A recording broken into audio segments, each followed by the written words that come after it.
대문짝만하게 인터뷰를 실어가지고 변명 드러낼 기회를 주고 격려해주고 그 집회를 광고해주고 전 씨가 막가파식 행태를 계속하고 있는 거 아닙니까? 문재인이야 이 자식아. 저 많은 사람들 왜 고생시켜 이 자식아. 지금의 미래통합당도 사실은 전 씨를 키워주는데 상당한 기여를 했다고 봐야죠. 지금 그리고 과거의 기사 속에 숨은 진실을 찾아가는 시간. 저널리즘 성찰 프로젝트 김희택의 저널어택.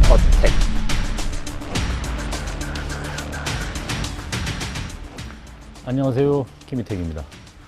코로나19 확산세가 심상치 않습니다. 절체절명의 위기라는 게 빈말이 아닌 것 같습니다. 온 국민이 힘들어하고 의료 인력도 지쳐가는 이런 상황에서 방역에 협조하지 않고 오히려 방해하는 사람들이 있습니다. 지난 8.15 집회를 주도한 사람, 다 아실 텐데 목사라는 호칭을 붙이면은 다른 목사님들이나 시청자분들이 불편해하실 것 같아서 그냥 씨라고 하겠습니다. 전광훈 씨와 사랑제일교회 사람들의 행태는 지적하지 않을 수가 없네요. 전 씨는 코로나 확산이 우려되는 상황에서도 집회 강행을 주도한 건 물론이고 확진 판정을 받고도 마스크를 내려쓰고서 휴대폰 보는 모습이 언론에 보도돼서 많은 사람들이 분노를 했죠.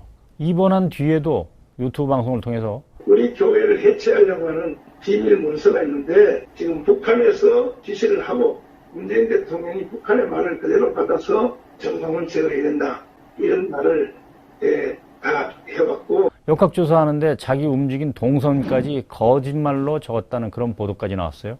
사랑제일교회는 신도 명단을 제출하지 않다가 경찰이 압수수색 영장을 들고 찾아가니까 그때서야 명단을 내놨죠. 그 뒤에도 탄압 운운하면서 총리와 복지부 장관을 고발해야겠다는 등 억지 주장을 펴고 있습니다. 지금까지 전광훈 씨 행태를 보면은 정상적인 목회자로 봐주기는 좀 어려울 것 같습니다. 문재인이야 이 자식아. 저 많은 사람들 왜 고생시켜 이 자식아. 대통령한테 호칭 빼고 이놈저놈 하는 건 기본이고 5.16을 통하여 나라를 바로 세운 분이 바로 군대입니다. 군대가 앞장서서 빨리 저 문재인을 체포하십시오. 그야말로 입에서 나오는 대로 마음대로 떠들고 있습니다. 지난해 10월 3일 개천절 집회를 앞두고는 순교할 사람을 모집한다는 광고까지 냈죠. 청와대의 경호원들과 경찰이 만만치 않습니다. 사다리 전법일 때 버스를 하여튼 뛰어넘어야 되니까 탈북자들이 제일 선발대로 목사님 이 일은 우리가 해낼 테니까 할렐루야. 아멘. 집회 뒤에는 순국 결세대라고 쓴 까만 옷 입은 사람들을 앞장 세워서 청와대로 향했고요. 강목 든 사람들이 경찰을 향해서 길 비키라면서 강목을 휘둘렀죠. 지난번 8월 15일 광화문 집회는 전 씨 일파가 저지른 폐악질의 끝판왕이라고 봐야 될 것 같습니다. 집회에 수만 명이 다닥다닥 붙어 있고 방역 수칙도 제대로 안 지켜지는 상황이었는데 그런데도 불구하고 집회를 강행했으니까 우리가 먹는 우물에 대놓고 독을 푼 거나 마찬가지죠. 전 씨가 극우의 상징적인 인물로 떠오르기까지는 바람잡이 구실을 한 세력들이 많습니다. 극우 기독교인들이 반공 친미 이데올로기로 지탱을 해왔기 때문에 그들의 대변자가 저는 전광훈 목사로 생각합니다. 기독교는 북에서 공산당에 의해서 핍박을 받고 해방 공간에서 6.25 전에 이제 대부분 월남을 한 사람들이 이제 극우 반공 이데올로기에 아주 선봉장이 됐고 서북청년단을 뒤에서 밀고 그 서북청년단이 이승만 정권 친일파와 손을 잡고 친일파 청산을 위해서 만든 반민특위를 해산하고 독립운동가들을 암살하고 이승만을 이렇게 호위하는 전위부대가 된 거죠. 그 기독교인들도 독재와 친미, 반공을 무기로 해서 정권의 절대적인 지지를 받고 엄청난 성장을 해왔고 그들과 공생관계를 이룬 게 이제 한국의 보수 언론이라고 볼 수가 있는 거죠. 보수 언론과 그 극우 기독교인 독재 정권이 삼각 편대를 이루어서 함께 공생관계를 이뤘다고 볼 수가 있습니다. 2007년 대통령 선거를 앞두고 이명박 후보 안 찍으면 생명책에서 지워질 거다 이런 말을 하면서 대놓고 선거운동에 뛰어들었죠. 그 이후에는 계속 정치 목사 얘기를 걸어왔습니다. 21대 총선을 앞두고 집회 현장에서 당시 자유한국당의 황교안 대표와 같이 무대에 올라가서 손을 맞잡아 들어올리고 황 대표 단식하는 현장에도 찾아가고 하면서 서로가 연대하는 그런 움직임을 보였어요. 이런 식으로 전 씨한테 극우 세력의 표를 기대하면서 상부상조한 거겠죠. 지금의 미래통합당도 사실은 전 씨를 키워주는데 상당한 기여를 했다고 봐야죠. 물론 총선에서는 씨가 기독자유당을 독자 창당하는 길로 이제 갈라졌긴 합니다만은, 특히 그 8.15 집회 때는 통합당 차원에서는 안 갔지만은 당 소속 전현직 의원들이 참석하는 걸 막지도 않았으니까 그만큼의 책임은 져야 되는 거 아닙니까? 나는 네가 쓴 기사를 알고 있다. 나는 네가 쓴 기사를 알고 있다.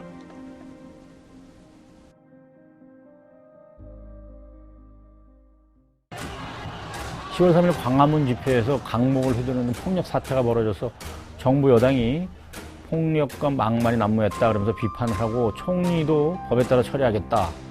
조선일보는 이런 폭력을 행사한 시위대나 집회 주최 쪽이 아니라 오히려 정부를 비판을 하고 나섰어요. 파렴치 조국 지지 집회는 민심, 퇴진 집회는 폭력이라니. 근데 조선일보 그 전에는 어떻게 했죠? 노조나 진보적인 단체가 집회를 열면은 사소한 시비거리라도 찾아가지고 침소봉대하고 대서특필했었죠. 근데 강목이 난무하고 대통령한테 입에 담기 힘든 막말이 터져나오는데도 비판하기는커녕 전시 일파를 옹호해 준 거죠. 현 정권 세력은 제정신이 아니다. 우리는 재앙을 막아야 한다. 광화문 보수 집회를 주도한 목사 소개를 하면서 한 면을 털어서 정광훈 씨 인터뷰를 실었죠. 물론 정부를 비판하는 집회 할 수 있죠. 근데 순교 운운하고 강목까지 휘둘렀으면은 따끔하게 한마디라도 비판해야 되는 거 아닌가요? 대문짝만하게 인터뷰를 실어가지고 본인한테 변명 드러낼 기회를 주고 반정부 투쟁의 주역으로 대대적으로 띄워서 잘한다고 격려해주고 그렇게 끝냈죠.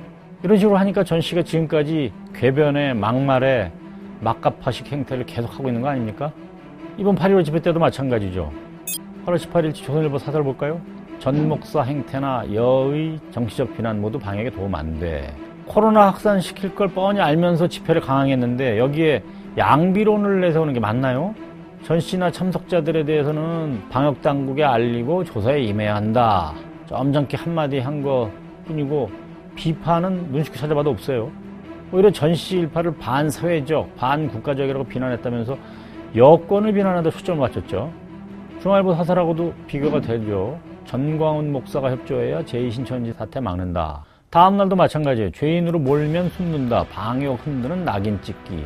코로나 검사에 응하지 않고 휴대폰을 끈 채 잠적을 하고 신자 명단 제출도 거부하고 자기 움직인 동선도 속이고 이런 식으로 대놓고 방역을 방해하는 전 씨 일파를 비난하기는커녕 이런 행태를 지적하는 정치권을 비난을 했어요. 방역당국의 코로나 조사 자체를 조작이라고 우기는 사람들인데 비난하니까 숨는다는 게 말이 되는 얘기입니까?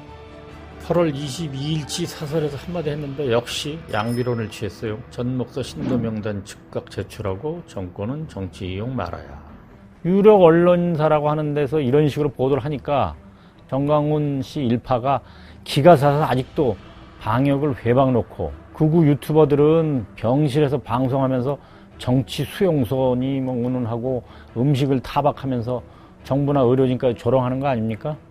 근데 사실 코로나 발생 초기부터 방역 참사니 운운하면서 방역에까지 정치 프레임을 씌워서 무리하게 정부를 공격한 건 바로 조선일보 아닐까요?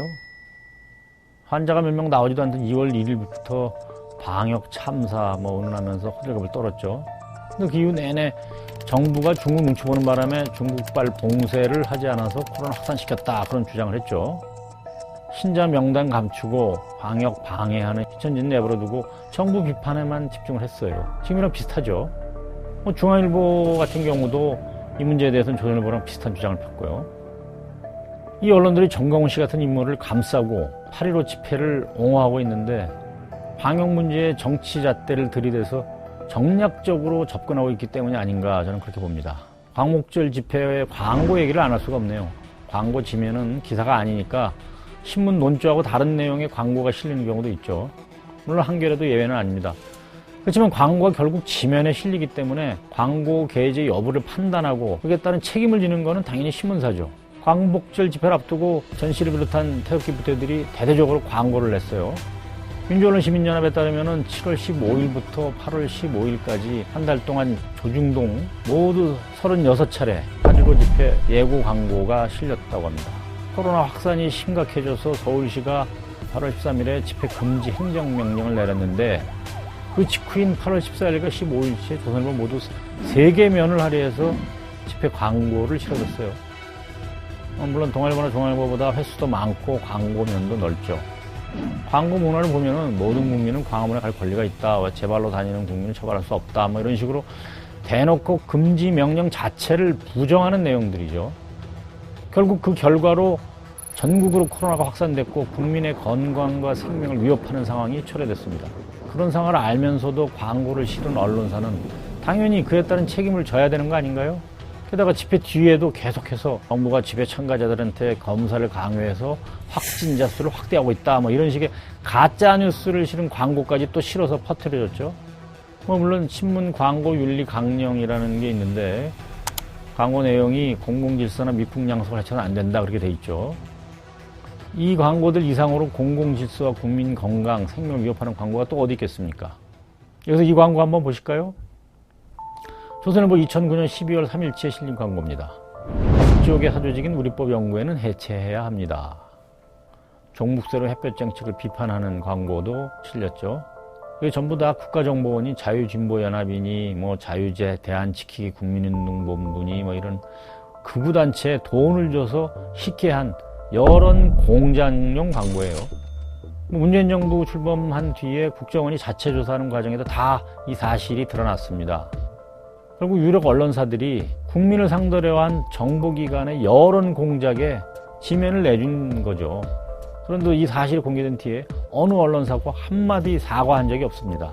그런 식으로 넘어가니까 이번에 다시 국민 건강과 생명을 위협하는 광고를 아무 꺼리낌 없이 실은 거 아니겠어요?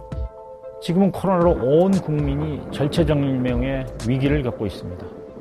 언론이라면 정치 권력을 견제하고 비판할 건 하더라도 최소한의 선은 지켜야 하겠죠.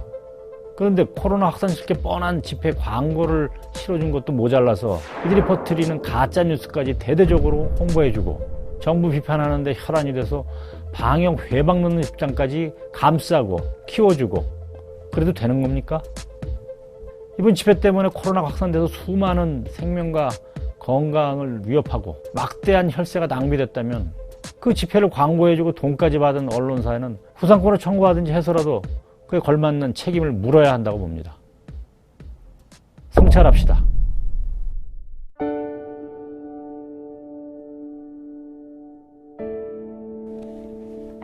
지금까지 5차례 전화로 댁을 보내드렸습니다. 많은 분들이 성원하고 격려해 주셨습니다. 감사를 드립니다. 다음 시간에는 조금 더 준비를 해서 새로운 모습으로 찾아뵙도록 하겠습니다.